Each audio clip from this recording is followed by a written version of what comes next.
Thanks, Ruth, for that kind introduction. Thanks to all of you on Zoom, and thanks for all of you for coming out on this continuously wet weather night. Can't wait for the rain to stop to get out and about and listen to some great conservation stories. So it is my great pleasure to introduce tonight's speakers, John Ewanyk and Becca Carniello, who are both currently serving as biologists for the Nevada Department of Wildlife. I know them well because they were students of mine here at Cal Poly Humboldt, and they both graduated with their masters out of my research lab over several years ago. And John came to came to California from New York originally, University of Buffalo, where he studied environmental science, did some great jobs along the way, ended up working on a mountain lion project with the Institute for Wildlife Studies out in Modoc County, and approached me to do some really interesting work on looking at mountain lion kill site selection, which you can always check online because his thesis is online. And Becca was an undergraduate student here in the Department of Wildlife at Cal Poly Humboldt, only it was Humboldt State back then. And she did her honors project with me on some bear genetics work that a graduate student of mine was doing also out in Modoc County, and then continued her work with me on in the graduate lab in Modoc County, looking at the effects of cattle on wildlife, on grazing on public land. So that was really interesting. So the two of them have a very strong wildlife background and a varied background.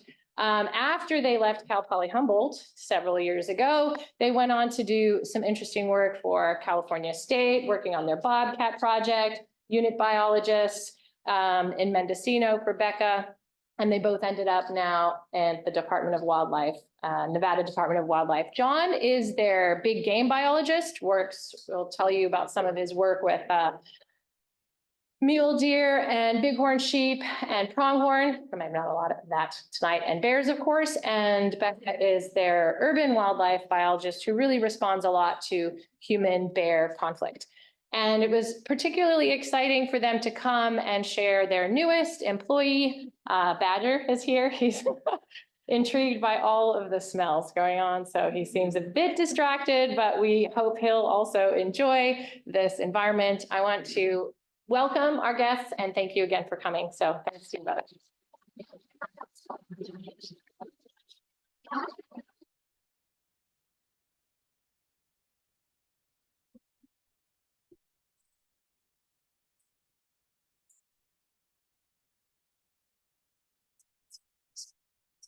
Perfect. Thank you, Michaela, for that introduction. So I'm here to talk to you a little bit about black bear history in the Western United States, as well as some of their general biology. And then Becca will dive into some of the conservation aspects about black bears across the US. Oh, that's okay. Everything good? Perfect. So to start off with, here in California, we presently have one species of bear, that is the American black bear. And as the name suggests, they do come in the color black, but they do have a wide variety of other color phases, ranging from white to blonde phase to that kind of grayish phase that you see over there on the right. And then we also see them in the cinnamon phase pretty commonly in the Tahoe Basin, as well as dark brown and then of course black in color. And you'll see in a lot of our photos, it's pretty common for the bears in the Tahoe Basin. A lot of them have a white chest patch in between their front legs. So you probably noticed that I said at present time, we only have one species of bear here in California. However, historically, there were two other species of bear. So on the left, you can see an example of a grizzly bear, which is also known as a brown bear.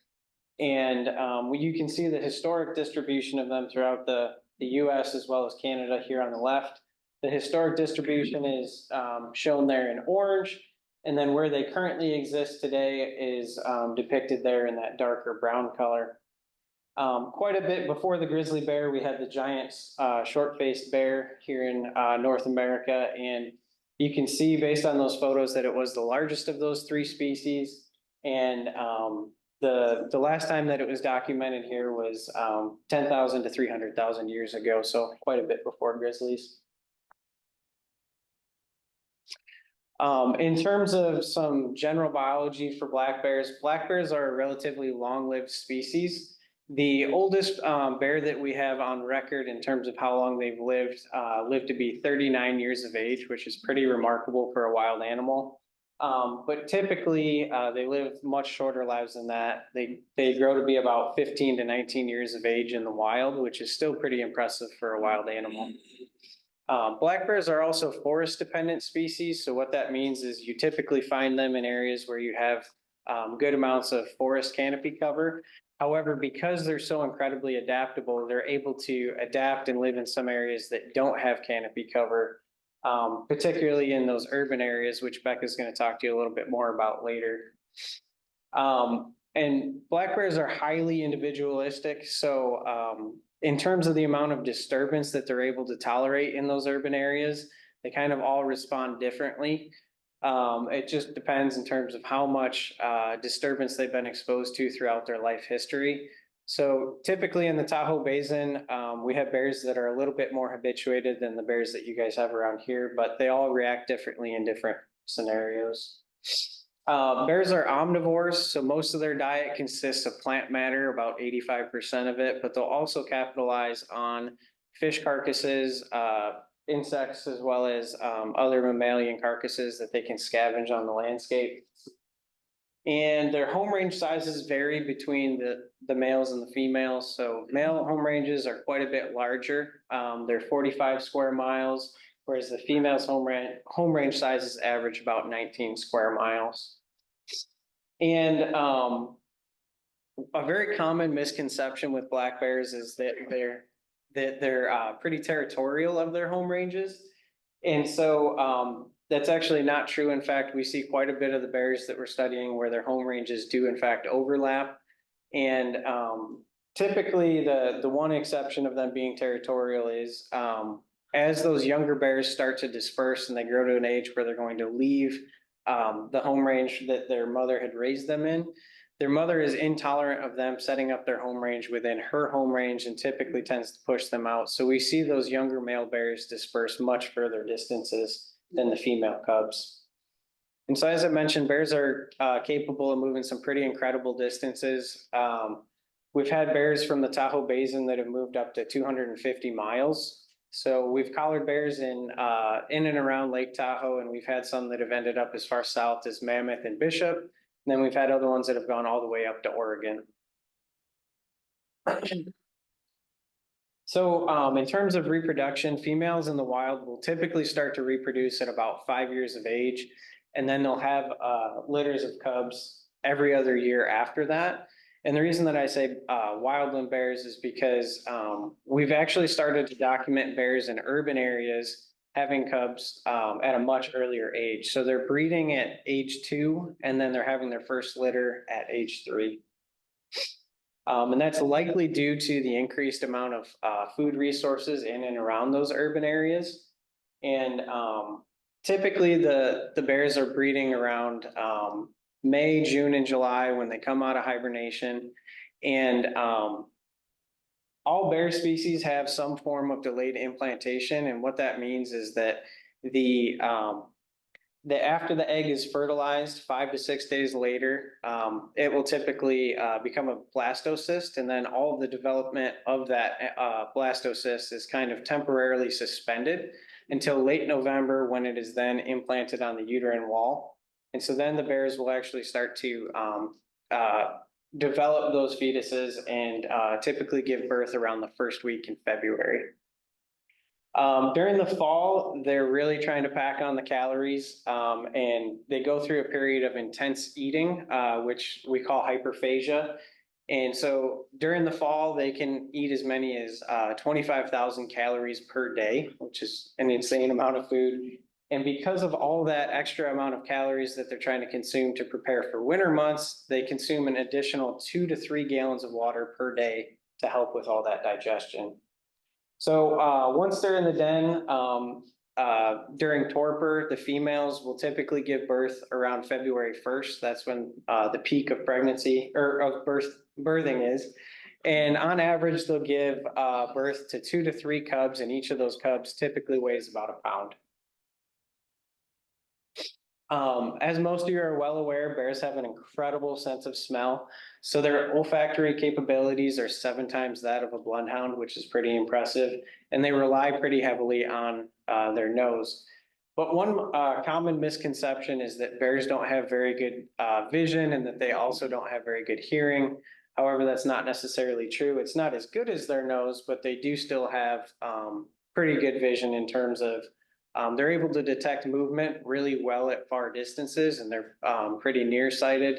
And then they also have the ability to see in color, and their hearing is about comparable to that of humans.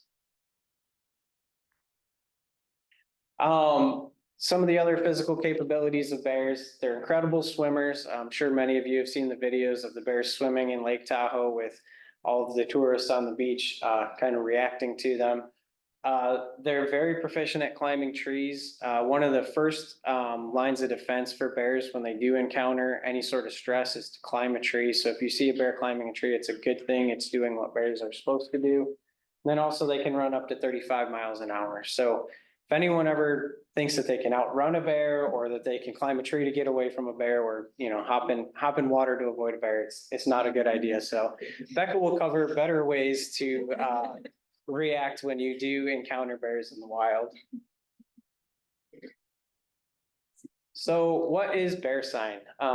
Most of you have probably encountered some form of bear sign while you're out recreating in the wild.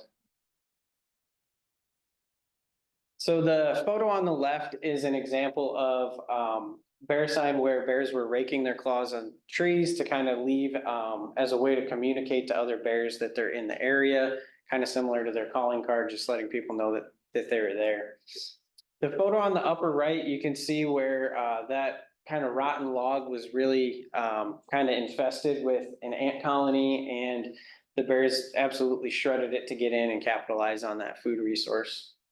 And then on the lower right, you can see an example of some bear tracks in the snow. So the track on the right, the larger, longer one is actually its hind track.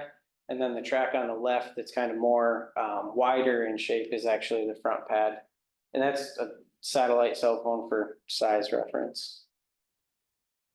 So if you're out recreating, chances are that one of the most common forms of bear sign that you would encounter when you're out in the woods is bear scat. Bear scat comes in a variety of shapes and colors and sizes. And so typically when bears are feeding on animal matter such as carrion, their scats are going to be a lot darker in color and they're going to appear a little bit more oily. And when they're relying more heavily on plant matter such as fruits and nuts, it's going to kind of resemble more of that granola type of scat, lower right. So when it comes to bear tracks, all bear tracks are going to have 5 toes in them. So that's a pretty easy way of identifying them. And their hind track kind of resembles a human foot almost. And since we're here in Humboldt County, I figured it would be pretty fitting to mention that a lot of times bear tracks are often mistaken for Bigfoot tracks. And so quite often people will send in pictures of bear tracks thinking that they finally found Bigfoot. I'm not saying that he doesn't exist or that I don't believe, but there's a pretty convincing paper out that looks at the distribution of Bigfoot sightings throughout the Western US. And then it overlays that with the distribution of where black bears are currently found in the US. And it's pretty convincing how well those two are correlated. So he could be out there, but just know that this is what bear tracks look like. So on your males, the tracks are going to be a little bit bigger. Their hind tracks are going to be anywhere from 7.5 to 9 inches in length. And then the female tracks are going to be smaller, about 6 inches to 7.5 inches in length. And bear tracks aren't necessarily a good indication of how big of a bear you're following. So if you do see some tracks out in the woods, it's not necessarily an indication of big tracks mean a big bear or small tracks mean a small bear. Just this past month, Becca and I were removing a bear from a crawl space that had gone in and set up residence underneath someone's house. And that was a 600-pound bear, but it had an incredibly small set of feet on it. So you never know what you're getting into when you're following tracks. They could be quite a bit larger or quite a bit smaller. So that dovetails perfectly into just how big do black bears get. the first thing that we often hear when we talk to members of the public is that, oh, it was a 500-pound bear. Bears are very frequently overestimated in terms of the size. There are 500-pound bears out there, as I just mentioned. However, most often when you encounter a bear, your size estimate is probably a little bit on the heavier side. So in the wild, males typically will average about 300 pounds, whereas the females are going to be quite a bit smaller, averaging about 150 pounds in those wildland scenarios. However, in urban situations where they have access to those human food resources, they tend to get quite a bit larger and can be up to double in size. So mass is dependent on several factors. One good thing to look at is the food resource abundance. So with us managing bears in the state of Nevada, when we have incredible drought, it really impacts the amount of natural food that's out there on the landscape, and it's going to impact the size of the bears that we have. Another important thing to look at is the time of the year when you're encountering that bear. So if it's closer to fall when they're in hyperphagia, they're going to be a lot larger in size than in the spring when they're first coming out of hibernation. And then the other important thing to look at is the types of food. So whether it's natural food out there in the wildlands, or if it is human food resources that they're acquiring in those urban areas. And so this is, these are two pictures of bears that we took in the Tahoe Basin. So they really do capitalize on human food, and you can see that it has potential to impact them in many ways, and one of the ways is their size as well as their shape.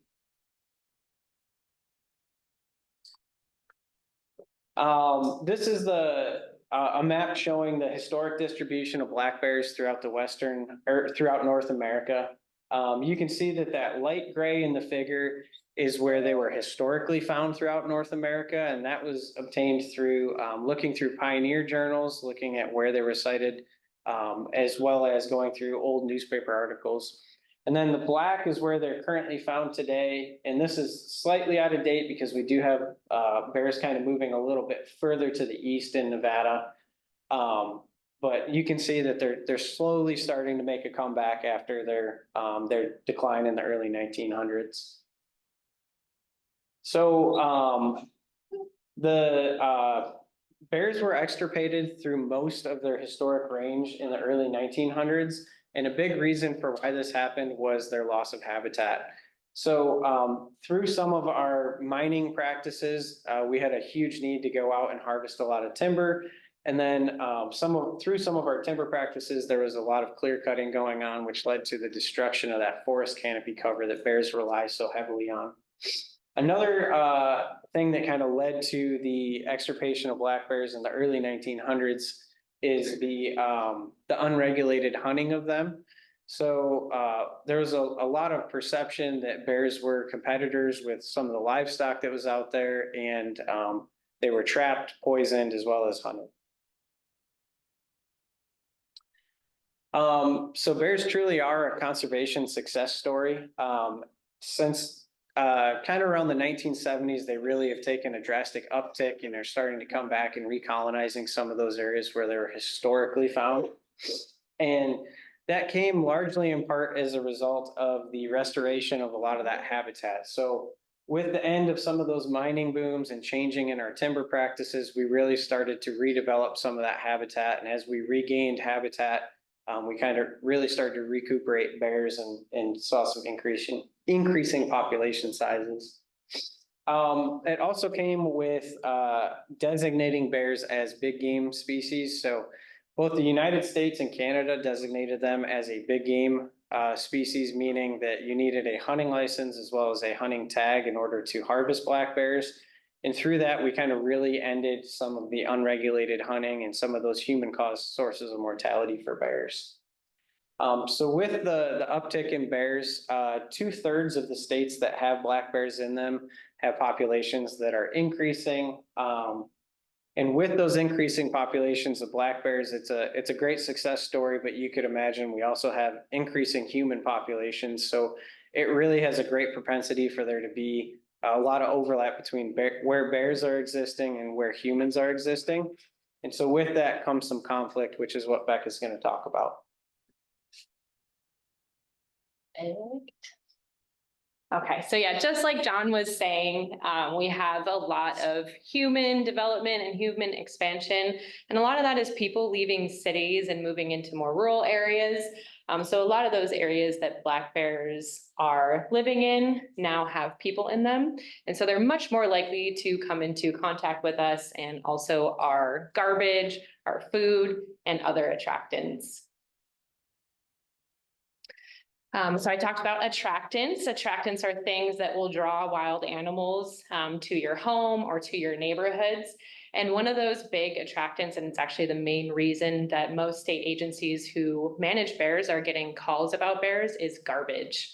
And it seems like something that could be an easy fix, but it's been a well-known issue for over 20 years, and it's still something that we are very, very consistently dealing with. As you can imagine, garbage is very, very plentiful. It can be difficult to secure it. And so, we have things like bear-resistant containers and bear-resistant dumpsters, and I'll talk a little bit about that and how those can become certified as bear-resistant as well. But garbage is just that one main attractant that we have. Some other attractants that you might have around your home are birdseed. That's a huge one that a lot of people don't realize is an attractant for bears. Everybody wants to see those birds coming into their yard, so they put out these bird feeders, but that's a lot of calories in there for a bear. It's a really, really great snack for them. So they'll come through and they'll just destroy all of the bird feeders in somebody's yards. So what we always tell people is if you still want to see birds in your yard, you can sort of sprinkle seed everywhere throughout your yard. Birds will spend time picking up each individual seed, but a black bear usually is not going to spend time picking up each individual seed. They want that really easy meal. Another really big attractant that we have in our yards are fruit trees. Again, it's just a lot of calories for them in one spot, and they can smell that from a mile away, as John talked about with those incredible olfactory capabilities. Some other things that are really big attractants, especially in recent years, with a lot of people moving towards those backyard sort of like hobby farms, are chickens and goats. Typically when goats are out in a bigger area, a bear isn't going to try and chase it around, but when they're condensed into those backyard areas, it's much easier for a bear to get hold of them. Other things are like grains that people store for their livestock or beehives. Those again are all pretty big attractants. Perfect. And so every time a bear is getting some sort of food source from us, whether that is garbage or bird seed or getting into those chickens, they're getting a really positive experience. You can think of it kind of like training your dog, like how I was trying to give Badger some treats earlier when he was being good. When you want your dog to do something good, you give it a reward. So anytime a bear is coming into a human-dominated landscape and it's getting that food reward, we are teaching them that we are safe to be around and that they can come in anytime. And that can sometimes lead to them being more bold in their pursuit of those food rewards, and they can cause really significant property damage. We have bears that destroy garages to get inside. They'll rip open car doors, or sometimes people will leave their windows down just a tiny bit and they'll pull that down, they'll get inside. They'll enter in through open doors or open windows, or sometimes they're even breaking glass windows to get inside, to get into our refrigerators. And they really are just not great house guests. They make a very, very big mess. So how do we outsmart a smart bear? How do we continue to conserve these populations and prevent them from getting these massive food rewards? So like I talked about with garbage, one of the main things with garbage is securing them properly. So there are bear resistant, or we say wildlife resistant containers, and this prevents bears from getting inside. It's got a special latch that kind of only, people can fit their hand up inside, and allows you to open up the can. These are a really, really great tool, and we know from research that if a community has 60% compliance with these bear-resistant containers, then it significantly reduces conflict. But what does bear resistant actually mean? We always say bear resistant because nothing is actually bear proof. And there is the Interagency Grizzly Bear Committee. You can take them outside if you want. He understands the word bear. Yeah. Brief intermission. So there's the Interagency Grizzly Bear Committee, and they have this great partnership with the Grizzly and Wolf Discovery Center in West Yellowstone, which if you haven't been and you are planning a trip to Yellowstone, absolutely stop in to the Grizzly and Wolf Discovery Center. But basically, when a company is making something that they want to claim is bear resistant, they have to sign up and submit a sample for testing. So they use their resident grizzly bears that are there. And this is, very, very great enrichment for these bears. They stuff these containers with all kinds of tasty treats. And then these grizzly bears get to test and see if they are truly bear resistant. So how the test works is the grizzlies have to have their hands on the products for an hour. So if he gets bored and he walks away and is doing something else in his habitat, they're going to stop the clock. When it comes back and puts its hands back on the product or its paws, they're going to restart that clock. And so once a product has made it through for an hour with a grizzly bear, then it is bear resistant. Of course, like I said, nothing is bear proof. And there are field failures to some of these products that are, bear resistant. And they have a great system where you can report these field failures. And we've actually had a lot of issues with some of the bear resistant containers that Waste Management has bought.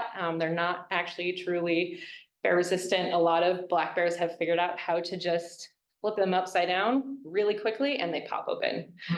So sometimes things happen and we kind of have to adapt with that, but just for a starter, it's a really, really great way to conserve our local bear populations and prevent them from accessing our food. I don't have any great videos of the grizzlies testing it. You can look on their YouTube, but we do have a good video of a black bear testing it out.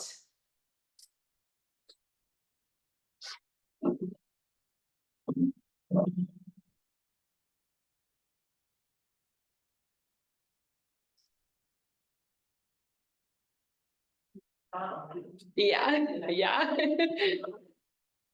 Yeah, one of our tagged bears.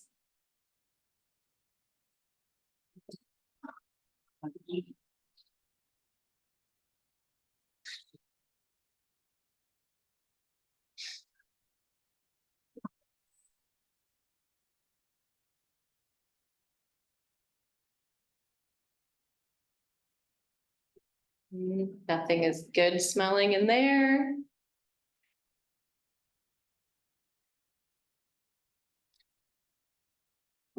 And so not only has this prevented that bear from getting that food reward, it also has taught a bear something, it can't always get that food reward by dumping over a trash can. So another tool that we have at our disposal is electricity. And electricity is it's just an amazing tool. It's a very novel experience for a bear. It's not something that they come across in the wild. It's a really great way to secure attractants. And again, prevent them from obtaining those positive experiences, those positive food rewards. And then it also provides a negative experience for the bear. So not only is it a physical barrier, it is a mental barrier. So we have some great fencing that we can loan out, and we loan out to people to cover those dumpsters that are not bear resistant, or we can put them up around chicken coops or goat pens, beehives, things like that. And there are a lot of state agencies who have this sort of cost share program. So they can assist homeowners with putting up these fences. I do recommend, if you are thinking of putting up electric fencing, you have some attractants maybe that you want to keep secure and prevent bears from getting into them, to contact your local state agencies and find out what works best. So something with electricity is it kind of depends on what soil type you have and what kind of energizer you're going to need to actually make a difference for that bear. So for example, in Nevada, we use an energizer with 0.9 joule output, where in Florida, or maybe here where you have a much more moist soil, you can use something like 0.3 joules. And then we also have these electric mats, which are really, really amazing as well. This prevents bears from trying to get inside windows or open doors. And then again, once they step on that mat, it's a really negative experience for them. And they've just been taught that being around homes is pretty uncomfortable. And I have a great video for that as well.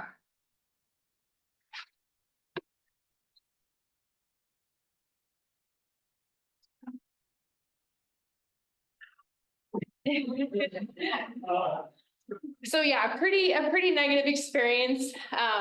It doesn't harm the bear, but it does hurt. It's safe for us. We can walk on these as long as we have good shoes. We recommend people, if they have dogs or something like that, they can turn them off during the day and just turn them on at night.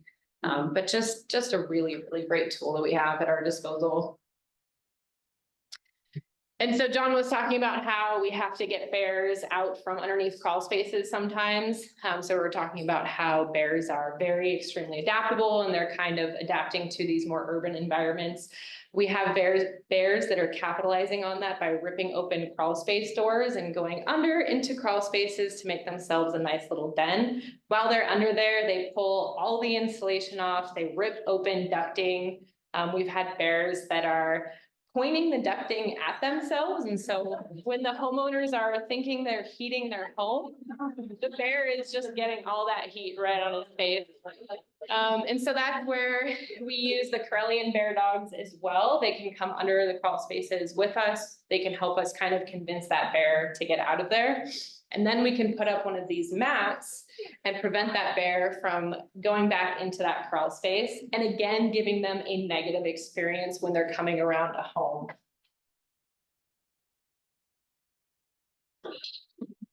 So showing just how well those work again.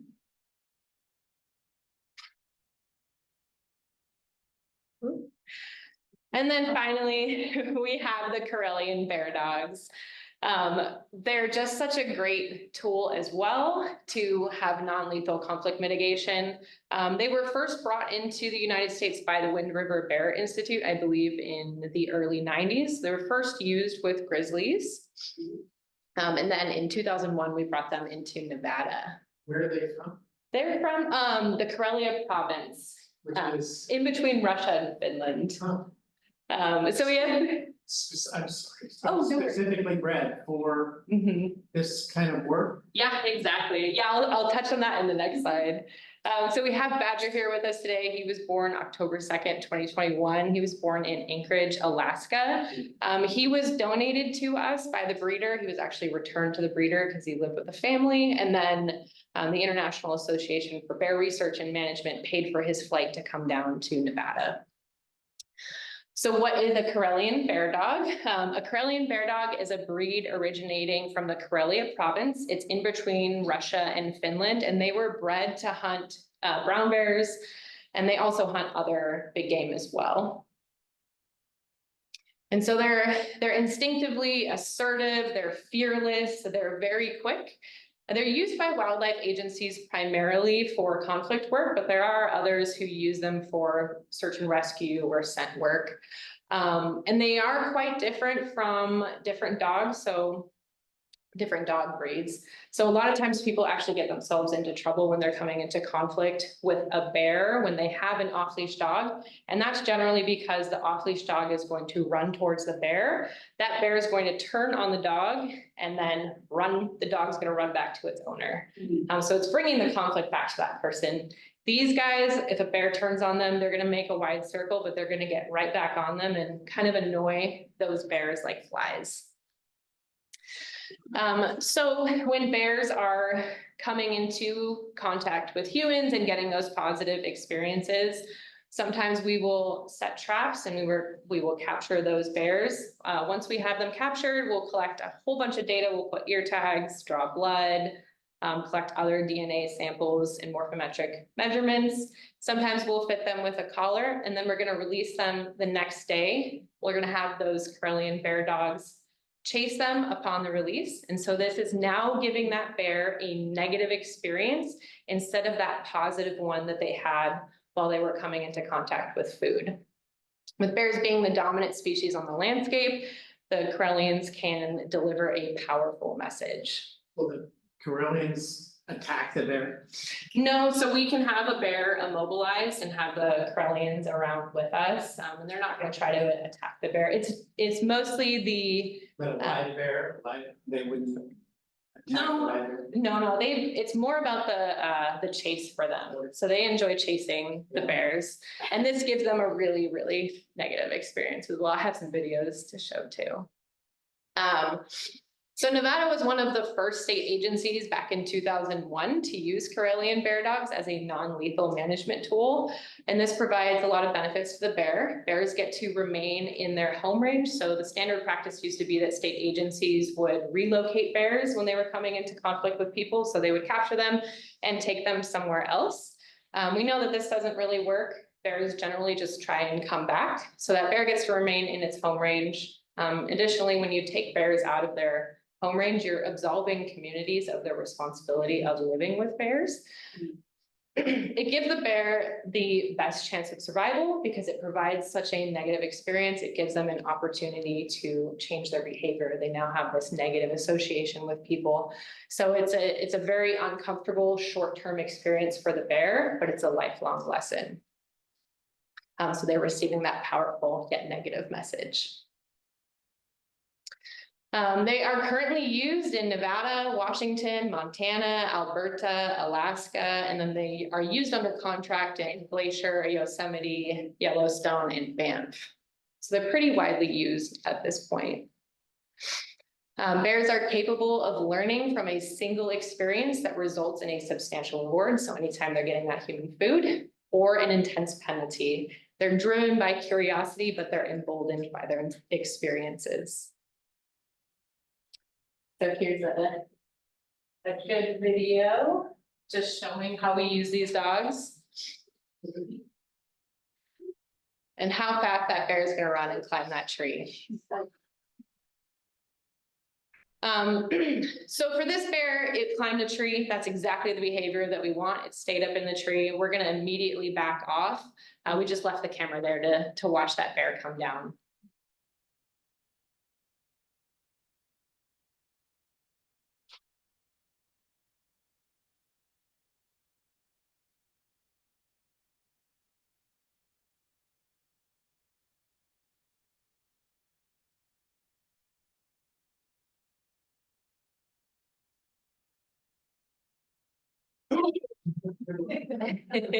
We asked the bear to do that for the video.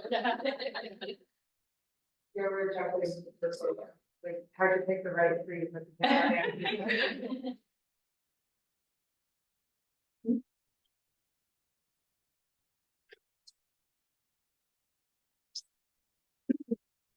So are these bears nuisance bears that you're doing this with? Yes, generally when, or yeah, the term nuisance bear, but generally they're just coming into contact with people or conflict with people. So they're being released back to the wild and this is how you chase them off? Exactly, yeah. This is how we give them that negative experience after they just received that positive food reward.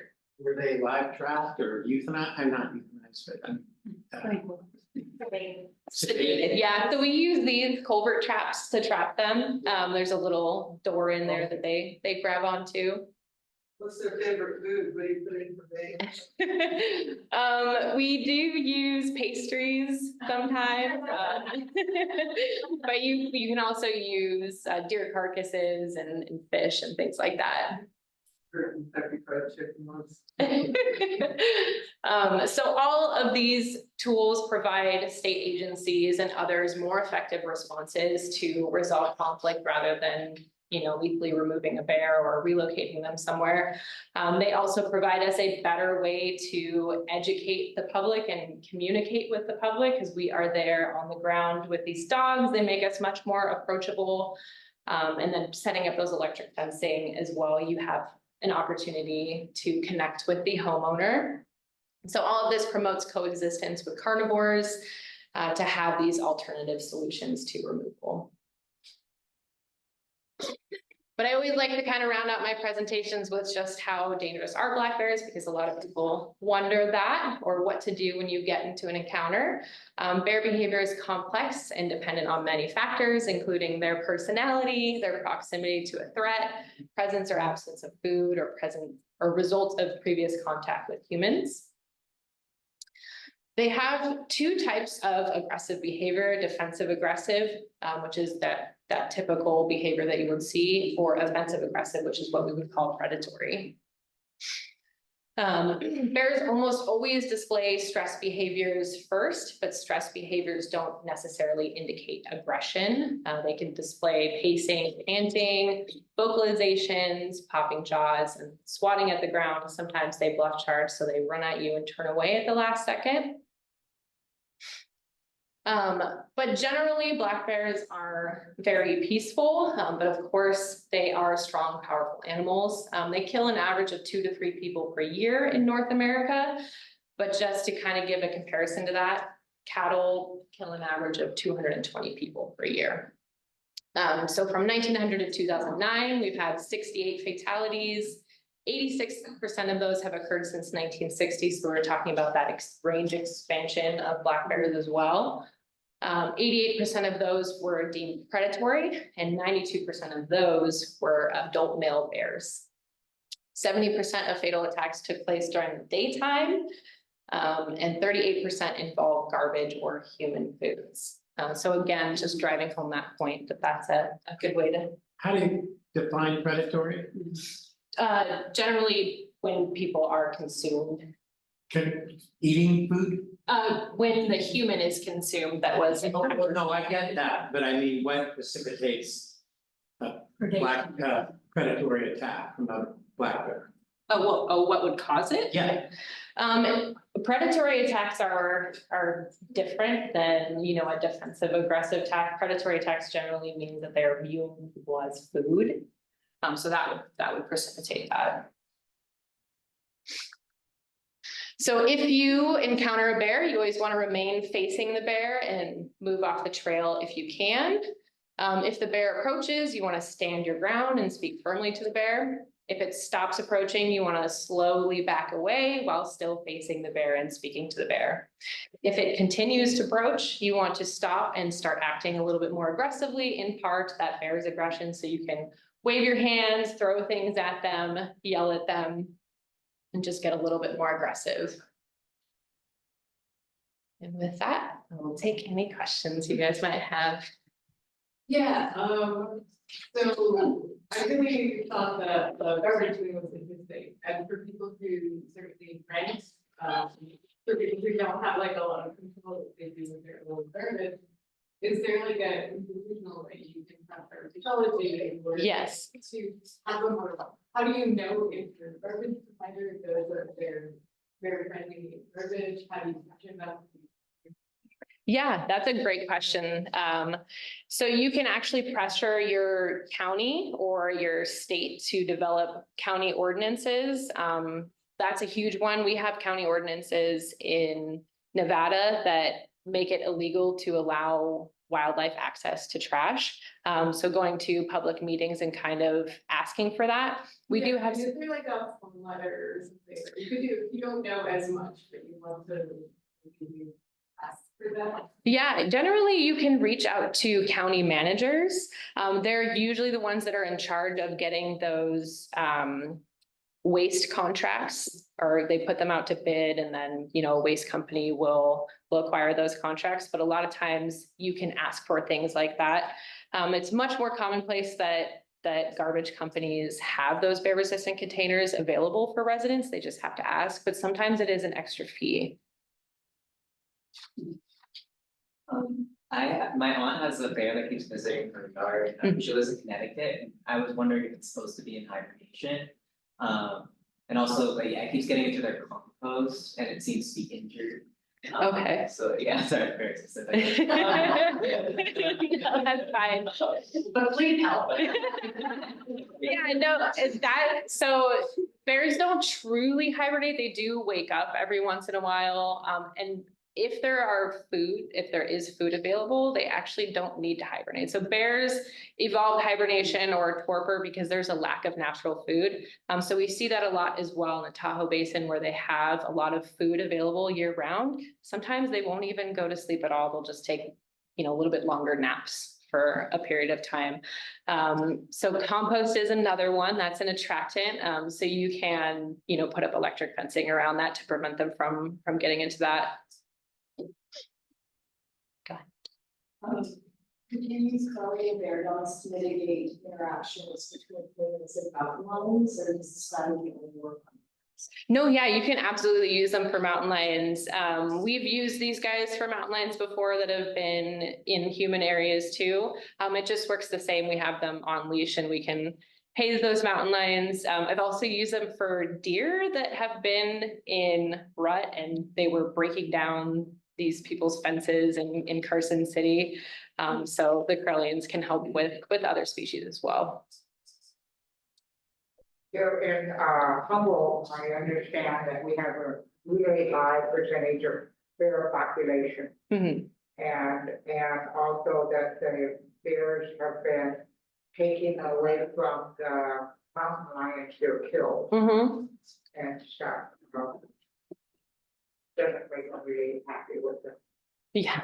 Stuff. And we've had that on our property, a deer carcass that obviously had been killed by a mountain lion, Mm-hmm. but disemboweled by a bear. Yeah. So we have a lot more bear here. Mm-hmm. I would imagine you probably have that higher percentage there in Tahoe Basin too. Yeah, the Tahoe Basin, I believe there's a paper that came out pretty recently that shows that it's the highest density in California. I think it's like 4.4 bears per square kilometer or something. And I'm not sure what the more average is for the rest of California. Maybe even half that would be the more average for the rest of California. So yeah, it's quite dense. There's kind of artificial inflation of the population size because of how much food is available. But it's really, really hot here. I understand it's the highest. Oh, yeah. Yeah, there's lots of. I have wondered for years, female bears more likely to hibernate than males? Do they do it first beforehand? Mm-hmm. Do they do it longer? Yeah, they usually do go into hibernation before males. And in states like Florida, where the rest of the bear population doesn't really hibernate, usually females that are pregnant are the only ones that will hibernate. So yes, they usually hibernate longer than males. Okay, and one more question. I live in Arizona, it's a little bit different from here. There's plenty of bears. They don't necessarily need to get into caves or anything, do they? No. I think they just kind of cuddle up against the log. Mm-hmm. Yeah, they find various places to hibernate. So they can find, kind of like under rock piles or things like that. But a lot of times they'll use hollowed out trees that have been struck by lightning. Thank you. Yeah, no problem. You had a map earlier of the bear habitat increase. So is there has there been sort of a study or have there been major events or time periods that have caused the major habitat increase for the black bear? Yeah, it really was. The major habitat decreases really happened during those mining and really big timber time periods. So kind of in the late 1800s, early 1900s, different time periods for different areas in the West. That kind of stopped for Nevada in 1910, but around here, you still had major clear cutting and through the 70s. So was it more habitat destruction or was it more More habitat destruction and habitat loss. So a lot of those forested areas were cleared out. I noticed quickly on a map of previous habitat range, Nevada, all of Nevada was white. Mm-hmm. Was that just from lack of information, or there wasn't a good source there for people moved in the city, or?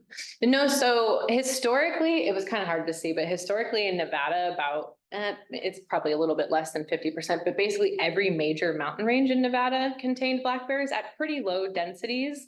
But because Nevada's mountain ranges are really far, like spread So apart. there were little lines through that, but I just. Yeah, it kind of made it look pretty white. Yeah. Okay. Yeah, no problem. We have a couple online questions as well, but please keep raising your hand if you think of other things. Mary asked, do the electric mats work to put out in the yard, for example, next to a fruit tree? Yes, yeah, absolutely. And Kim is very interested in reading the thesis on the mountain lion kill site selection. So please email me and I'll make sure to hook you guys up. Ashley put the email address in the chat, so email me there.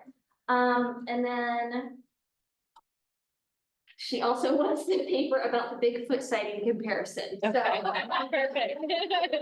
I love her. I'm with you. I want that.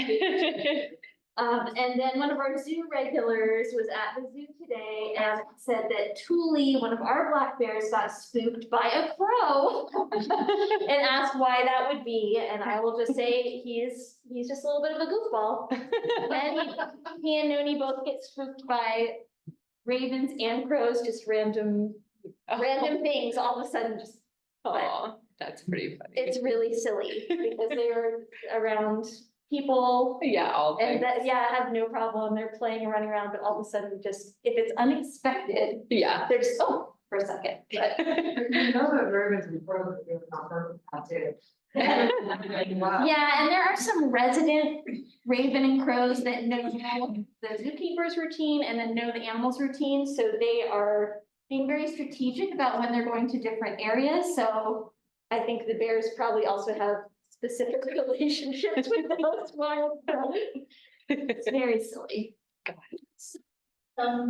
My critical I have raccoons in my yard, they just like little gangs. Yeah. Do they have an electric mat version that you can use with the raccoons? Oh, you can absolutely use those for raccoons. I have a great video. I should have added it in here, but of a deer mouse running across the mat and getting shocked. You can hear it get shocked and it jumps up. And so there, it's totally fine. It hurt, but it didn't harm the mouse. And it actually runs across the mat 4 more times throughout the night.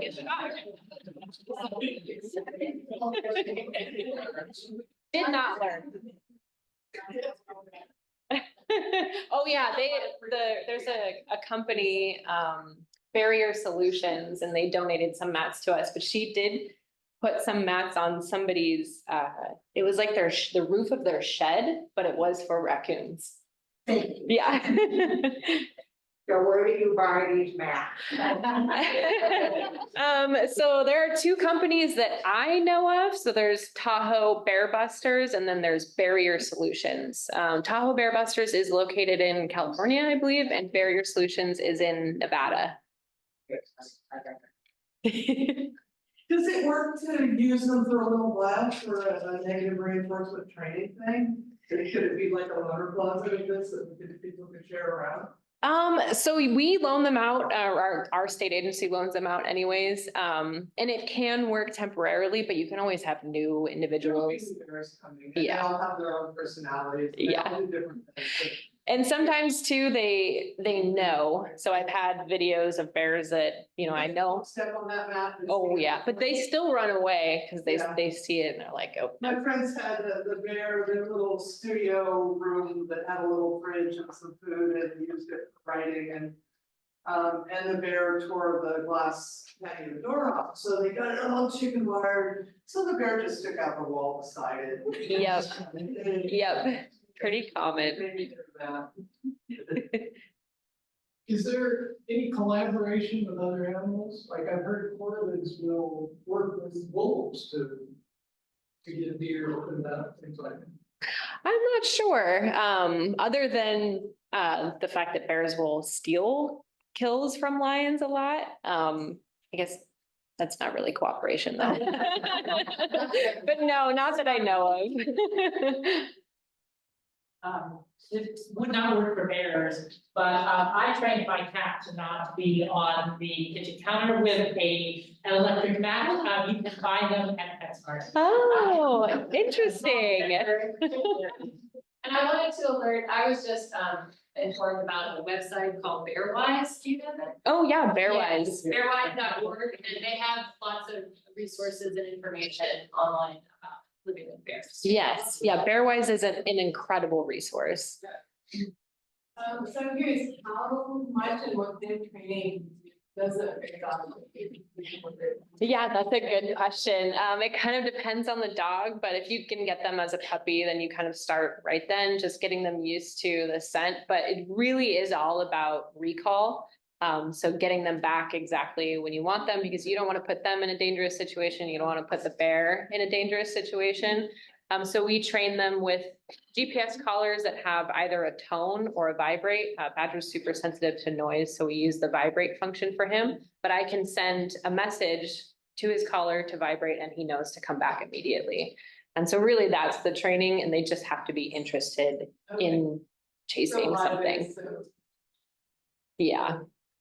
They see a large predator and they think like, let's play with, like, let's chase it around. Yeah. Then there's some Karelians that don't want anything to do with any animal. They just want to be pet and lay on the couch all day. But pretty rare. How many do you have in your program? We currently have 3 KBDs in the program, only 2 that will work with bears. So we have got one really good ambassador. Since the program, have you guys had about that same number kind of ground, or is it? No, actually, my predecessor, she had 5 Karelians. So when she was working, they had 7. But yeah, kind of, I would say the average has been 3 or 2. I'm assuming it works. Yes, yeah, actually, I forgot to mention that as well. My predecessor, she's doing her master's on looking at how effective the Karelians are at preventing those bears from coming back into contact with people. And then one more question, which is really related to something already brought up, but in case we didn't thoroughly address it, Janelle had said she heard that the black bear population around Humboldt is too high. So can we talk about that, which we already sort of did? And said, I've also heard that because our population is so high, black bears are pushing mountain lions off of the lion kills and forcing lions to make more kills in order to stay fed, which is upsetting deer hunters. Yeah, that's a very common point. Yeah, definitely a very common point. John had talked about that a lot when he was looking at mountain lion kill sites. At the same time, I was collaring black bears in the same area, and he would tell me about that. So it definitely happens. I don't know for sure that we know at what rate you'd need mountain lions and bears collared kind of in the same area. So somebody who wants to do a master's or a PhD should definitely look into that. Yeah, I think also we have a family or property in the whole area. You also have to assess habitat loss for things like the poison oak, for example. It's massive, and then of course with roadkill as well. Yeah. Those are some other factors that I think people have to think about. Yeah. Yeah, exactly. You aware of Green Diamond's policy on bears? I do remember reading about it when I was still here in Humboldt. They have, they offer tags to people because. Tags if you kill a bear. Right.